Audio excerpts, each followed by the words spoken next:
I am completely blind, and I've been blind for 40 years. My parents are blind. I have a lot of friends in the blind community. Nevertheless, I've made a friend, Ulricka, who has an eye condition that I've never come across before. I'm 53 and I was diagnosed with IIH, which stands for Idiopathic Intracranial Hypertension. I was diagnosed with this 10 months ago. It's a neurological condition, and what it is it's extra cerebral fluid in the brain, and it puts a lot of pressure on the optic nerves, and it causes a lot of problems with vision. So it makes it difficult for me to see clearly. It causes blurry vision. It gives me double vision. There's ghosting. My vision fluctuates all the time. So when I wake up, sometimes it's a little bit blurry, sometimes it's clear.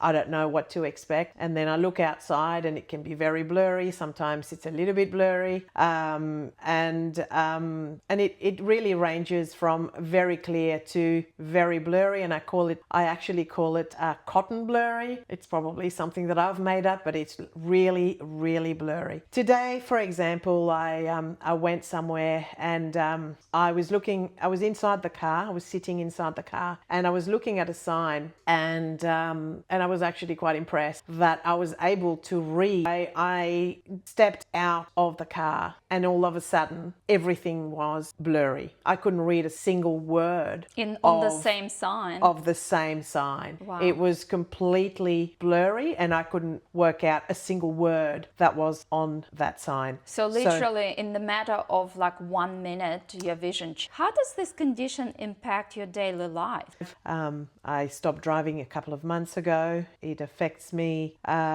with seeing faces, and that's probably a big one. It's a big one for me because I have trouble recognizing people. So I work at a primary school and I have trouble seeing student faces, but just people in general. So I have difficulty recognizing faces. I have trouble just at work in general. So I have to really look at where I'm going with steps and things like that, because otherwise I can trip. I have trouble with shopping. I need help with shopping. So I have to ask my children to help me, or my husband with my phone. I need help with my phones just to look at things. I need everything to be a lot bigger to see. So in so many different areas, I'm finding that I need help. And how have you been handling it emotionally? It's been really hard emotionally. It's been hard from the start. It's been really hard from the start. What do you feel? Is there fear, anxiety?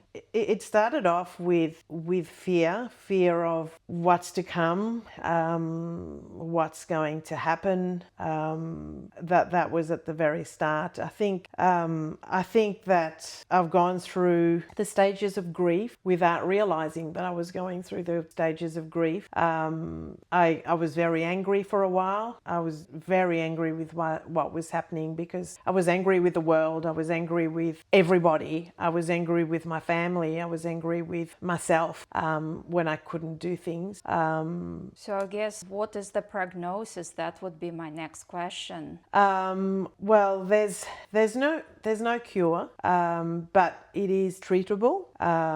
So at the moment I'm on medication, and so the medication is supposed to reduce the fluid to then help with the optic nerves and to then help my vision, and hopefully then that works and I can go into remission, and for however long, and if that works, then great. If it doesn't work and my vision is is at risk and I lose my vision, then they would be looking to do a shunt, which is something that I would rather not have. It's something you're really worried about. I understand that perfectly. But at what point would you say, no, I can't rely just on medication anymore, I will have the shunt done? I guess if I reach the point where, I reach that point where I lose my vision completely, So you wouldn't do it earlier, while you still can see. You would actually go to the very end. It wasn't that long ago, not long ago, I actually asked myself that question. I was like, do I do it now? Do I have a go at it? Well, I guess I'll give the medication a go, because actually tonight I will start the high dosage. So I'll give that a go, and we'll see how it goes for a little while. And if it works, I'm so hoping it works. Of course. If it works, then great. But I'll give it a few weeks, maybe a few months, and then we'll see what happens. What are the doctors saying? What are they recommending? Well, I'm being followed by a neuro-ophthalmologist, so he is the specialist that looks after people with this condition. And and everybody with this condition, everyone's different. Everyone's got they experience the condition differently. So I don't. Sometimes I don't even feel like the doctors actually know, because this is such a rare condition. Do you know how rare it is? I don't know I just know that it's rare, but there's more and more people with it. But I know it's chronic, and I know it's rare, but yeah. And when you said idiopathic, I understand it means there is no explanation, no reason. That's right. How crazy is that? Mm. I'm wondering whether nowadays what we eat, the pollution and the plastic, maybe all of that could be contributing to this. Absolutely. Who knows? Yeah. Well, we definitely all wish you all the best, and that you don't have to go through a lot more trouble, that a miracle will happen, the medication will work, and your vision will be restored. I sincerely wish you that happy outcome. Thank you, Olga.